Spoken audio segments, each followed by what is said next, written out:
Hey guys, this is GPS, and I wanted to talk to you guys today about stroke recovery and what to do in those situations. However, I've got to tell you that each stroke affects the brain differently, and everyone's brain, of course, is different. So how do I begin to talk about this without saying, it's going to be completely different for you than it was for me. But for me, what happened was right-sided stroke, affected my fretting hand, my left hand.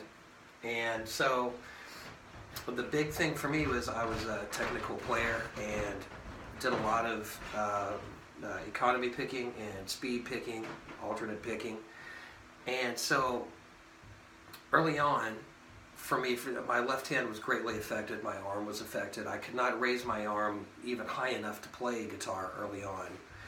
So 5 years later, this is what I can do. And early on, within the first year, I was able to get to a point where I would take two strings, okay, D and G, and I would just play slowly and pick every note.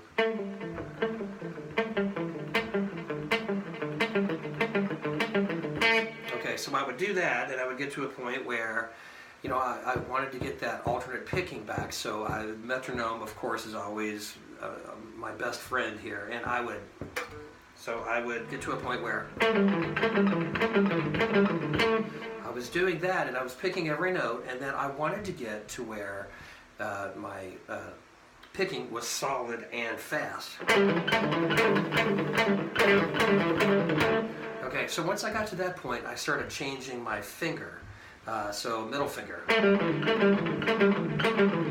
Okay, so you see that might be a little slower, a little less familiar to the pathways, And remember, when we have strokes, nothing happens to the hand, okay? You look at your hand physically, and you don't see any sort of lacerations or any sort of external problem, so it's all internal. And to make matters even worse, unless there's atrophy involved, which in my case I'm sure there was, it's all in your head. So we need to focus on neuroplasticity. And so things like this are extremely helpful. Okay, so middle finger, so we're on the second fret here, and we are just, right? So we get to that fast, and here's what can happen if you play that and you're double picking a couple of notes. Okay, so you don't want that. You want it to be cleaner than that. You want it to be more staccato, and you want each note to be clear. So there's really no point in playing fast if it's not going to be enunciated properly. So anyway, so keep trying that and keep moving your fingers, playing the same notes. Okay, and that eventually is going to really help you. And I should mention one other thing. What affected me the most would be the ulnar nerve, which is responsible for the thumb and index finger. So, this was an issue. And remember, spasticity pulls your hand in. So what we need is the opposite of that. We need something that almost pulls the hand back outward. So a friend of mine, a great bluegrass player, his name's Matt Phelps, by the way, and he suggested that I put a rubber band on my fingers and pull outward with the rubber band. So that is a great thing to do. Please try that.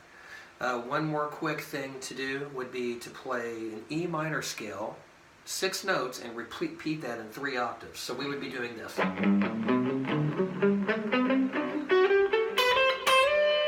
Okay, so.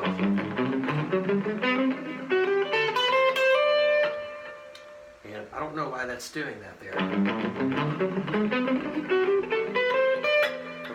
So anyway, so if you play that and you get comfortable with that, you might get to a point where you can take something like that, your brain is understanding that half and whole step, and then you can start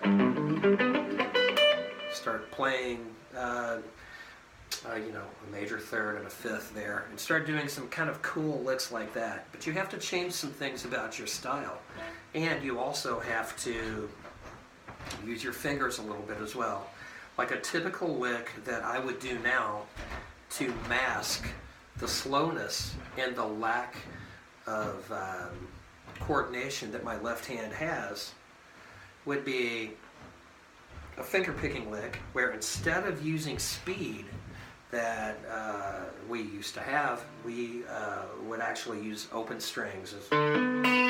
So I'm using the D string and fretting the D string and playing the B string open.